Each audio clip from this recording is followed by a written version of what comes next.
T'as vu quand t'es pour le Real Madrid? Faut pas être cardiaque. Faut rester tranquille. Voilà, tranquille, t'attends juste la fin. Tu sais très bien qu'il y a la remontada qui va arriver. Ils nous font rêver tout simplement. Là, on est officiellement premier du classement avec un match en plus que l'Atlético Madrid. Mais Jude Bellingham, t'es le GOAT, t'es le meilleur, t'es le boss, t'es mon ballon d'or. Bref les gars, avant de commencer la vidéo du débrief du Real Madrid face à Valence, victoire du Real Madrid 2-1, n'hésitez pas à vous abonner, à partager la chaîne, mais aussi à activer la cloche, ça me donnera énormément de support. Donc les gars, le Real Madrid s'impose face à cette petite équipe de Valence. Petite équipe de Valence, mais supporters arrogants. Voilà, restez à votre place. Bande de minables, bande de piètres supporters. Et oui, vous êtes impolis. Vous savez qui se déplace chez vous? Le grand Real Madrid. Vous êtes des petits. Et oui, avant de nous déplacer, on était deuxième du classement. Et futur dans tous les cas champion. Et vous étiez avant-dernier. Quand nous on est B, vous êtes B'. Quand nous on est A, vous êtes A'. Les gars, apprenez un peu à nous respecter. Mais vous êtes qui? Mais malheureusement, en fait, moi j'attendais, dans le déroulé du match, que le Real Madrid soit en action. Et pas en réaction. C'était l'attente que j'avais dans ce match-là.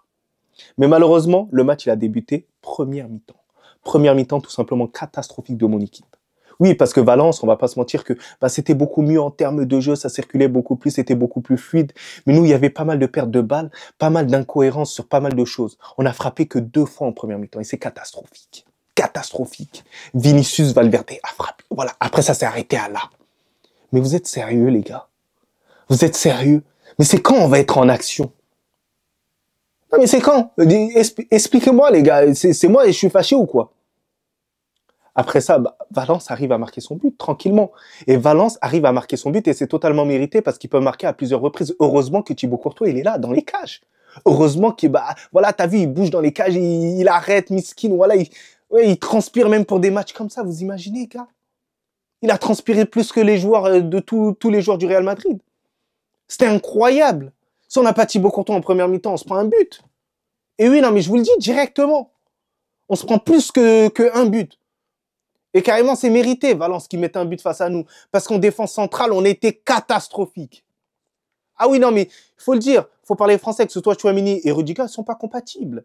Ah non, ils ne sont pas compatibles. Déjà, Rudiger, depuis le début de la saison, il n'est pas bon. Mais il y en a plusieurs qui ne veulent pas le dire. Il n'est pas bon. Dans le placement, il n'est pas bon.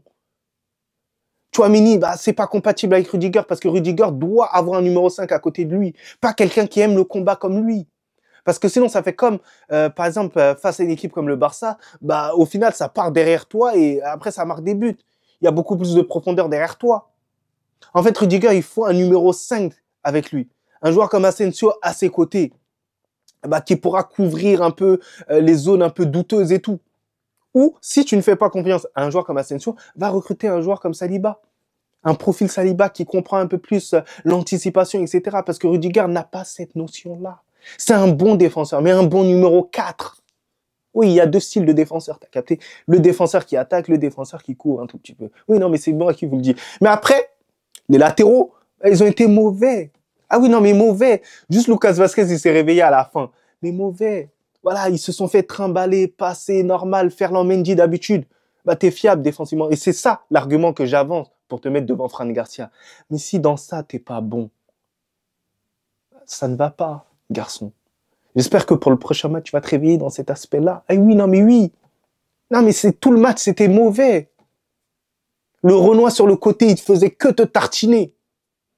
Après, au milieu de terrain, moi, je l'en voulais pas trop parce que dans l'animation offensive, c'était pas bon. C'était embrouillé, c'était, voilà, t'as vu. Et d'ailleurs, le meilleur joueur de cette première mi-temps, pour moi, c'était Ceballos. Ceballos au milieu de terrain, non, mais quel délice. Voilà, il recherche et tout. Passe intervalle, donner que ce soit à Kylian Mbappé, à Vinicius qui rate l'action. Mais incroyable, ce Ceballos. Mais il progresse. Je savais pas que j'avais plus d'espoir pour lui. Pour moi, c'était une merde. Faut se le dire. Ouais, non, mais je pensais qu'ils étaient une merde. Et oui, non, mais oui. Ouais, non, je pensais qu'il était désespéré. Je pensais qu'il fallait qu'il se taille du club. Mais au final, pardon. Enfin, tu t'es réveillé, bordel de merde. Bref, les gars, après, bon, on était mené 1-0, mais je savais qu'en deuxième période, on allait revenir, comme d'habitude. Et on a réussi à étouffer cette équipe de Valence, jusqu'à aller chercher même un penalty, grâce à Kylian Mbappé et sa percussion. Mbappé qui n'a pas fait un grand match, mais on en reviendra plus tard. Mais il arrive quand même à chercher ce penalty-là, malheureusement raté par Jude Bellingham. Et par la suite, le Real Madrid a réussi à pousser. Mais avant, et c'est de ça que j'ai envie de parler, les gars. Avant ou après le but, je me rappelle plus trop, Vinicius. Vinicius, mais c'est catastrophique ce que tu viens de me faire. Ce que tu m'as fait, voilà, c'est honteux. Vous imaginez, alors Vinicius, je peux comprendre sa frustration du fait que le gardien l'a touché, le dos, il n'y a pas de souci. Mais les gars, sérieusement, Vinicius et l'intelligence quand même de pas gifler la tête de l'autre. Et quand même l'intelligence de faire ça. Alors Vinicius, il y a un moment donné où moi, je veux trouver une solution pour lui. Va falloir le sanctionner lorsqu'il a des gestes comme ça. Lorsqu'il prend des cartons jaunes, va falloir le punir.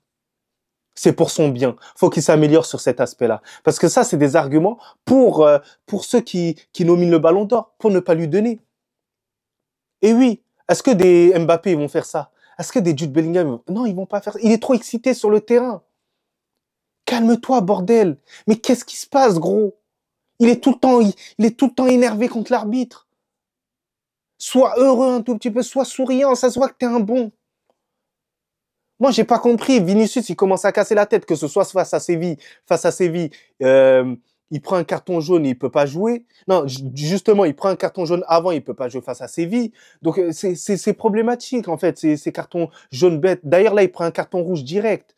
Donc, ça veut dire qu'il va rater plusieurs matchs. Et d'ailleurs, il allait goumer l'arbitre. Il allait malaxer l'arbitre, les gars. Il allait défoncer l'arbitre, ce fou. Mais c'est une dinguerie. Mais il est sérieux.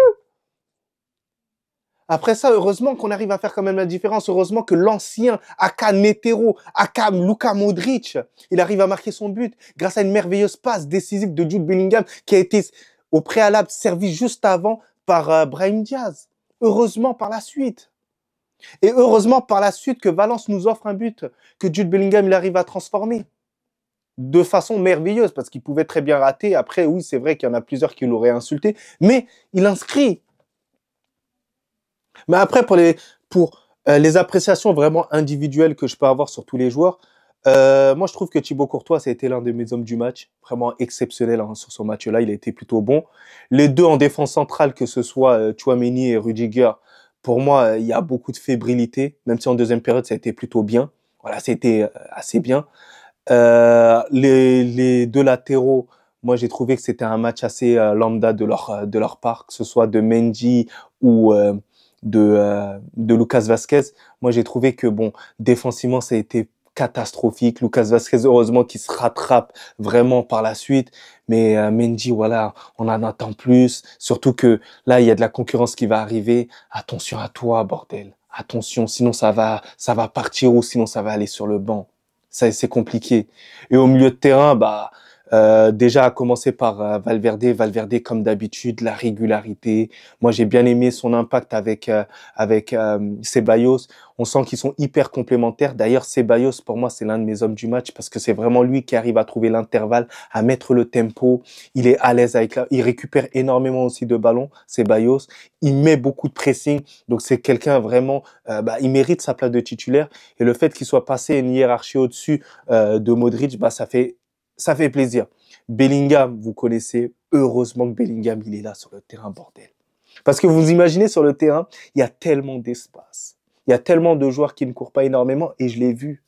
Que ce soit Vinicius, que ce soit Mbappé, que ce soit un peu moins Rodrigo. Rodrigo, j'ai trouvé qu'il a assez bien couru sur le terrain, mais Bellingham, il couvre énormément de choses. Et d'ailleurs, heureusement qu'il a été récompensé par le but parce que voilà, il le mérite entièrement. Parce que ça m'aurait fait du mal que après avoir raté son penalty, bah, il rumine dans sa tête. Là, c'est le sauveur, il va tout de suite oublier ça et c'est totalement mérité. Vinicius, pour moi, son match, il faut qu'il rase ses tresses. Voilà, Vinicius rase tes tresses, bordel.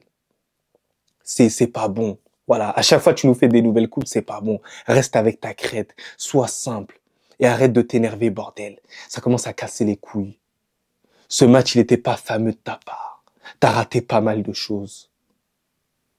Et je peux même rajouter Mbappé. Mbappé, c'était pas assez bon. Voilà, c'était peut-être meilleur que Vinicius, mais on en attend quand même un tout petit peu plus. Même s'il commence à quand même prendre des petites sensations, mais on en attend encore plus. T'as vu? Reviens Mbappé. On croit maintenant en toi. Tu peux revenir à ton niveau un tout petit peu. Et après, je veux finir sur Rodrigo. Rodrigo, moi, personnellement, je suis pas satisfait de son match. Je suis pas satisfait de son match. Pourquoi? Parce que j'ai trouvé que il a des errances comme d'habitude. Il est irrégulier. Il est irrégulier parce que voilà, il y a des moments où il y a des temps forts, il y a des moments où ça ne va pas et c'est fréquent. Donc c'est pour ça que moi, il y a un moment donné où je veux me poser la question si le Real Madrid ne doit pas chercher un ailier droit de qualité qui peut jouer vraiment à ce poste-là et être impactant, dangereux pendant 90 minutes. Parce que Rodrigo, j'ai l'impression que c'est plus quelqu'un qui rentre et qui fait la différence. Vous voyez ce que je veux dire? Un super sub. Il a en fait le même profil que pour moi Brahim Diaz. Même si Brahim Diaz, moi, je le trouve supérieur à Rodrigo. Moi, c'est mon avis, vous pouvez en faire ce que vous voulez. Donc voilà. Moi, je veux que Rodrigo, il arrive à un peu plus se lâcher, montrer un peu plus ses responsabilités parce que par moments, il se cache. Et oui. Et pour finaliser, on va finir par le big boss, hein. Kamavinga. Kamavinga, j'arrive pas à comprendre pourquoi il était sur le banc. Parce que même en tant que latéral gauche, on a l'impression qu'il impacte plus le jeu. On a l'impression qu'il est plus méchant, qu'il est meilleur. Il récupère tellement de ballons. Il nous permet de rester haut sur le terrain. Ah oui, de surprendre l'adversaire. Donc Kamavinga, pour moi, il devrait être un titulaire indiscutable. Faut arrêter de le prendre pour un petit, Carlo Ancelotti. Faut arrêter de le prendre pour un petit. C'est ça le truc. Et oui, les gars. Donc voilà, agréablement surpris de cette victoire du Real Madrid parce que je m'y attendais plus à un moment donné. On va pas se mentir. Lorsque le cadeau a été donné, j'ai sauté comme un fou malade. Mais voilà, ça nous permet d'être en première position sur le classement. En attendant d'aller jouer la coupe là lundi face à la 4e division. J'espère que vous n'allez pas me faire n'importe quoi là-bas, hein. J'espère, hein. N'est-ce pas, Kylian Mbappé? Et non, il faut pas me faire n'importe quoi là-bas. Ok? Bref, les gars, n'hésitez pas à vous abonner là, à me donner vos tops et vos flops. Mais sinon, ouais, ça va toi? Moi, en tout cas, alhamdoulilah.